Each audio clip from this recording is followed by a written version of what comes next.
Good evening students, now we continue our chapter 4 भौतिक राशि। हमने हमारे प्रीवियस वीडियो में सदिशों के बारे में पढ़ा। सदिश राशियां क्या होती हैं, अदिश राशियां क्या होती हैं, सदिशों के प्रकार क्या होते हैं, उनका रिप्रेजेंटेशन क्या होता है। और हम सदिशों के कुछ अन्य रूप भी पढ़ रहे थे, जिसके अंदर हमने समान सदिश पढ़े, असमान सदिश पढ़े और इसके अलावा विपरीत सदिश पढ़े। अब जो अगला सदिश हम पढ़ रहे हैं सदिशों के प्रकार में, बहुत इंपॉर्टेंट सदिश है और ध्यान से पढ़िएगा। नेक्स्ट सदिश है आपका एकांक सदिश, यूनिट वेक्टर, जिसे हम कहते हैं आपका जो अगला सदिश है वो है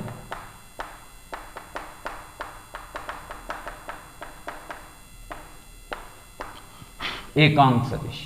एकांक, एकांक का मतलब एक, एकांक का मतलब क्या होता है? एक, यानी ऐसा सदिश जिसका परिमाण एक हो। तो सबसे पहले तो हम क्या लिखते हैं?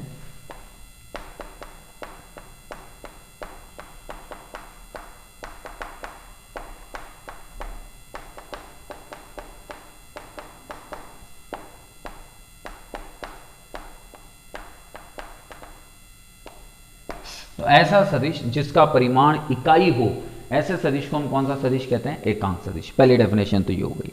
अब चूंकि सदिश है तो परिमाण के साथ साथ डेफिनेटली इसकी दिशा होगी। तो यहां पर हम लिखते हैं जिसकी दिशा, जो किसी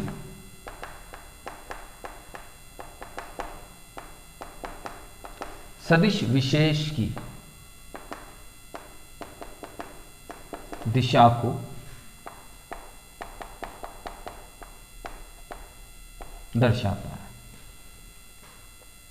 ठीक है, तो ऐसा सदिश जिसका परिमाण इकाई हो और जो किसी सदिश विशेष की दिशा को दर्शाता है उसे हम एकांक सदिश कहते हैं।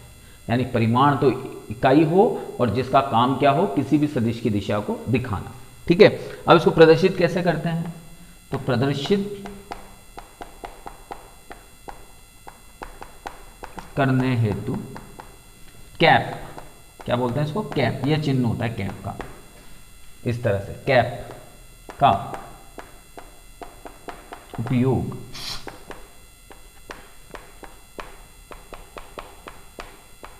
किया जाता है। तो तीन चीजें हो गई।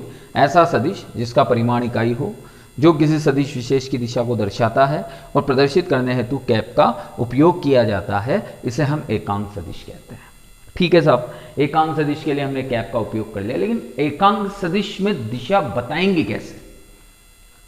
जब हम फिजिक्स की बात करते हैं तो फिजिक्स के अंदर एक निर्देश तंत्र होता है जिसे हम कार्तीय निर्देश तंत्र कहते हैं। कोई वस्तु अगर एक दिशा में जा रही है तो एक विमीय है, दो दिशा में जा रही है द्विविमीय है, तीन दिशा में जा रही है त्रिविमीय है, और तीन अक्षों से मिलकर जो तंत्र बनता है उस तंत्र को हम कार्तीय निर्देश तंत्र कहते हैं। ये हमारे प्रीवियस वीडियोस में, प्रीवियस चैप्टर्स में हम पढ़ चुके हैं।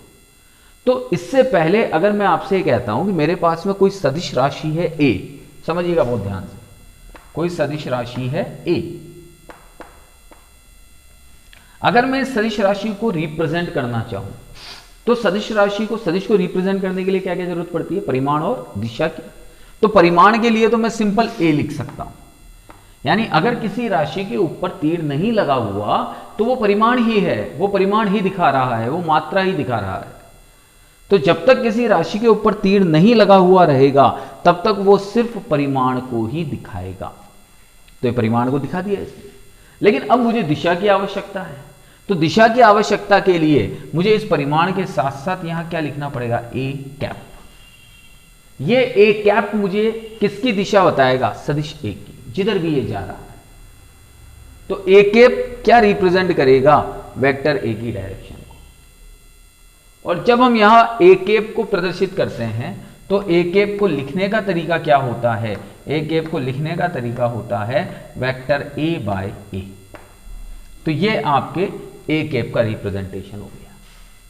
यानी यहां से हम इस एकांक सदिश को प्रदर्शित कर सकते हैं या इसके फॉर्मूले को प्रदर्शित कर सकते हैं कि ए कैप बराबर होता है वेक्टर ए अपॉन परिमाण ए। ये आपका एकांक सदिश कहलाएगा। ठीक है, अब अगर हम कार्तीय निर्देश तंत्र पे आते हैं, जैसा मैं आपसे बात कर रहा हूं, फिजिक्स के अंदर जो तीन अक्षों से मिलकर तंत्र बनता है उसे हम कौन सा तंत्र कहते हैं? उसे हम कहते हैं कार्तीय निर्देश तंत्र। कार्तीय निर्देश तंत्र में तीन अक्ष होते हैं, एक्स, y और z। अब आप सोचेंगे कि इन 3 अक्षों को मैंने इस बोर्ड पे कैसे ड्रॉ कर दिया, बोर्ड तो 2 डायमेंशन है, जबकि ये जो आकृति है ये 3D है डेफिनेटली, लेकिन अब मेरे पास और कोई ऑप्शन नहीं है। क्यों? क्योंकि जो इसका तीसरा अक्ष है बाहर की ओर निकला हुआ है। अगर मैं अपनी फिंगर से इसको रिप्रेजेंट करूं तो मेरी फिंगर में ये x है, ये y है, और ये जो बाहर निकला हुआ है ये कौन है? z है। तो यानी यहां पर जो z अक्ष है, ये z अक्ष किधर की ओर निकला हुआ है? बाहर की ओर निकला हुआ है। इस तरह से यूं समझ सकते हैं आप, ये x, ये वाला, ये y, और ये जो z है, ये जो z नीचे जा रहा है, ये z किधर की ओर है? बाहर की ओर। तो कार्तीय निर्देश तंत्र के अंदर जहां पर हम बात करते हैं कि 3 अक्षों से मिलकर ये निर्देश तंत्र बनता है और तीनों अक्ष परस्पर एक दूसरे के लंबवत होते हैं, तो ये अक्ष देखिए तीनों एक दूसरे के लंबवत हैं, ये इसके परपेंडिकुलर है, ये इसके परपेंडिकुलर है, तीनों अक्ष एक दूसरे के लंबवत होते हैं, तो ऐसा निर्देश तंत्र कार्तीय निर्देश तंत्र कहलाता है। अब इस कार्तीय निर्देश तंत्र में एकांक सदिश को कैसे दिखाते हैं, कैसे प्रदर्शित करते हैं? तो अगर कोई वस्तु x दिशा में जा रही है तो उसको रिप्रेजेंट करने के लिए हम i कैप का रिप्रेजेंटेशन देते हैं। यानी अगर वस्तु x डायरेक्शन में है तो i कैप से प्रदर्शित करेंगे, एकांक सदिश i कैप होगा। अगर वस्तु y डायरेक्शन में है तो j कैप लेंगे, और वस्तु z डायरेक्शन में है तो k कैप लेंगे। जैसे मैंने आपसे कहा कि एक वाहन x दिशा में 20 किलोमीटर प्रति घंटे की चाल से चल रहा है, वेग से, सॉरी चाल तो अदिश हो गया, मैंने क्या कहा, एक वाहन x दिशा में 20 किलोमीटर प्रति घंटे के वेग से चल रहा है। तो आप वेलोसिटी को कैसे रिप्रेजेंट करेंगे? तो आप v equals to vector quantity है 20 किलोमीटर पर आवर, लेकिन यह सिर्फ परिमाण हुआ, किस दिशा में जा रहा है? x दिशा में, तो क्या लिखेंगे? 20 i कैप, ये लिखने का इसका तरीका।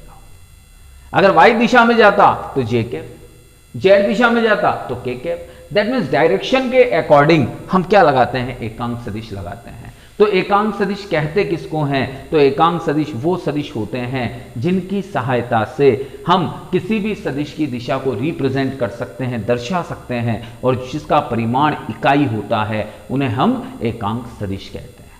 और ये बहुत इंपॉर्टेंट सदिश है, ठीक है। चलिए नेक्स्ट सदिश देखते हैं।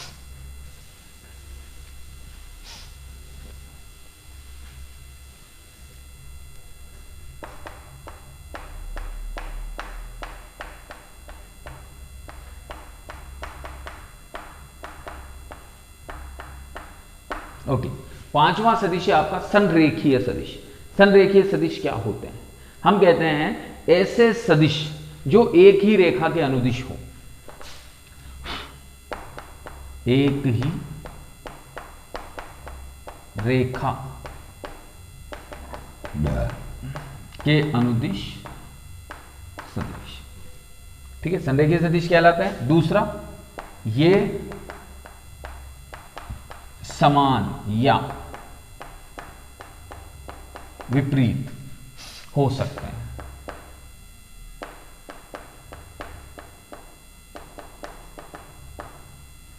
तो जैसे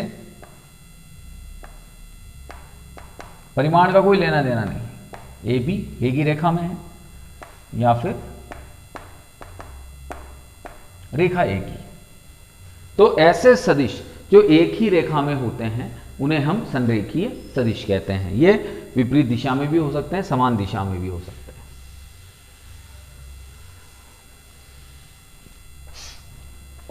इसके बाद में आता है आपका शून्य सदिश। शून्य सदिश को हम क्या कहते हैं? ऐसे सदिश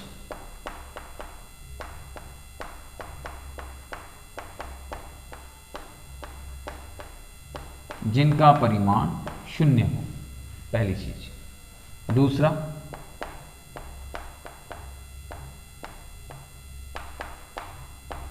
जिनकी कोई निश्चित दिशा ना हो, क्योंकि जैसे एक बिंदु लगा दिया मैंने, तो अब इस बिंदु की क्या दिशा बताओगे आप? तो जिनका परिमाण शून्य हो और जिनकी दिशा कोई निश्चित ना हो वो शून्य सदिश कहलाते हैं, ठीक है। तो ये आपके शून्य सदिश होंगे जिसमें परिमाण नहीं होगा, परिमाण शून्य होगा, और जिनकी कोई निश्चित दिशा नहीं होगी, उन सदिशों को हम शून्य सदिश कहते हैं, ठीक। ओके, इसके बाद में हम आते हैं कार्तीय निर्देशांक पद्धति में एक विमीय, द्विविमीय और त्रिविमीय सदिश में, कि कार्तीय निर्देशांक पद्धति में एक विमीय, द्विविमीय और त्रिविमीय क्या होंगे। ठीक है, तो सबसे पहली और सबसे इंपॉर्टेंट चीज़ ये है कि जब हम कार्तीय निर्देशांक पद्धति की बात करते हैं तो एक बहुत सिंपल सा कॉन्सेप्ट मैं आपको बताता हूँ। 3 तरह की दिशाएं होती है, बहुत शॉर्ट में समझा रहा हूँ आपको, बहुत समझिएगा ढंग से। 3 तरीके से हम प्रदर्शित करते हैं। जैसे एक तो होती है एक विमीय दिशा। ठीक है, अगर एक विमीय दिशा है तो उस कंडीशन में क्या होगा, यह आपका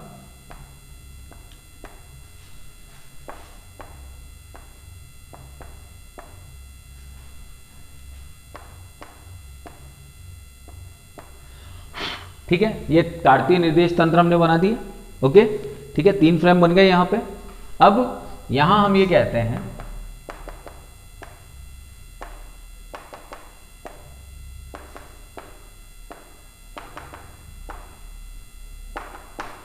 कि इसमें कण x में गति कर रहा है, इसमें y में गति कर रहा है और इसमें z में गति कर रहा है। तो सबसे पहले और सबसे इंपॉर्टेंट चीज ये होती है कि किसी भी कण की स्थिति को व्यक्त करने हेतु हम निर्देशांकों का उपयोग करते हैं। आपने ग्राफ भी बना रखे हैं छोटी क्लासों में, तो ग्राफ के अंदर भी आप निर्देशांक कोऑर्डिनेट्स का उपयोग करते थे कण की स्थिति को बताने हेतु। तो यहाँ भी हम निर्देशांक पद्धति का उपयोग करते हैं, लेकिन यहाँ पर उस कण की स्थिति को व्यक्त करने के लिए हम जिस सदिश को उपयोग में लेंगे उसे हम स्थिति सदिश कहते हैं। तो यहाँ पर हम एक चीज लिख सकते हैं कि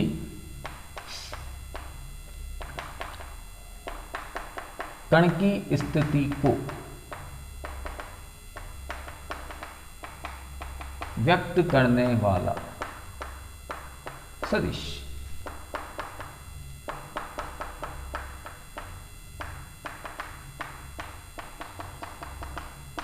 स्थिति सदिश कहलाता है। अब देखिएगा, इसे किससे प्रदर्शित करते हैं, आर से। स्थिति सदिश को किससे रिप्रेजेंट करते हैं हम, आर से। अब कण किस दिशा में है, एक्स दिशा में। अगर मुझे इसके कोऑर्डिनेट्स लिखने हुए तो कोऑर्डिनेट एक्स वाई में है ही नहीं, 0, जेड में नहीं है, 0। अगर यहां मुझे इसके कोऑर्डिनेट लिखने हुए तो एक्स में नहीं है, 0, वाई में है, वाई, जेड में नहीं है, 0। अगर मुझे इसके कोऑर्डिनेट लिखने हुए एक्स और वाई में नहीं है, ओनली जेड में। अब अगर मैं इसकी पोजीशन रिप्रेजेंट करता हूं तो मैं पोजीशन कैसे रिप्रेजेंट करूंगा, स्थिति कैसे रिप्रेजेंट करूंगा, vector of R equals to coordinate X और डायरेक्शन के लिए आई कैप। एक अंक सदिश को काम में लूंगा, इसमें y डायरेक्शन में है, vector of r equals to y j cap. z direction में है, vector of r equals to z k cap. तो इस तरह से हम एक विमीय दिशा के अंदर अगर कोई कण है तो उसकी स्थिति को व्यक्त कर सकते हैं। ठीक है, अब द्विविमीय पे आते हैं। अगर कण 2 डायरेक्शंस में एक साथ हो तो फिर क्या होगा, तो वो भी देखते हैं। बहुत सिंपल वेक्टर है, कुछ भी नहीं है इसमें, बस थोड़ा सा हमें समझना है द्विविमीय दिशा। अब द्विविमीय क्या क्या हो सकती है, एक्स वाई हो सकता है, वाई जेड हो सकता है। ठीक है, और चाहो तो इसको भी पूरा ही बना लेते हैं, और एक आपका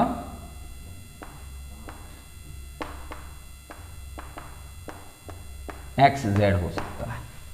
3 पोजीशंस हो सकती हैं। ठीक है, तो ये 3 पोजीशन हमने बना दी।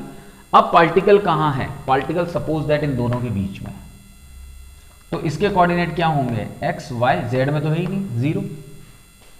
अगर पार्टिकल y और z के बीच में है तो इसके कोऑर्डिनेट्स क्या होंगे, 0 y z, क्योंकि x में तो है ही। अगर पार्टिकल x और z के बीच में है तो इसके कोऑर्डिनेट्स क्या होंगे, x, 0 और z।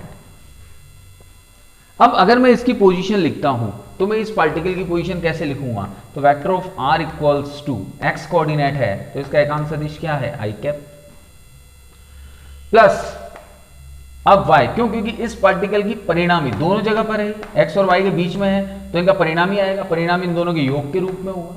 तो y कोऑर्डिनेट है तो y, इसके साथ कौन आएगा, j के। इसी तरह से जब इसके लिए मैं लिखता हूं तो vector of R equals to Y J cap Z K cap. अगर इसके लिए मैं लिखता हूं तो R equals to X I cap Z K cap. तो ये मेरा 2 डायमेंशनल में रिप्रेजेंटेशन हो गया, ठीक है, ओके। अब हम बात करते हैं 3D में। चलिए 3D में बात करते हैं। तो जैसे सपोज दैट 3 अक्ष है मेरे पास में, एक्स वाई और जेड।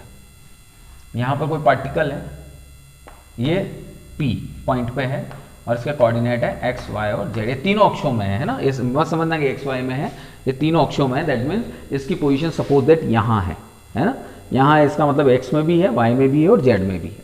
तो इसके कोऑर्डिनेट क्या है मेरे पास, एक्स वाई जेड। अब मैं आपसे पूछता हूँ कि इसका जो पोजीशन वेक्टर होगा, जो इसका स्थिति सदिश होगा आर, वो कैसे लिखेंगे। तो उसमें तीनों का सम्मिलित रूप आएगा, x I cap Y J cap और जेड के कैप।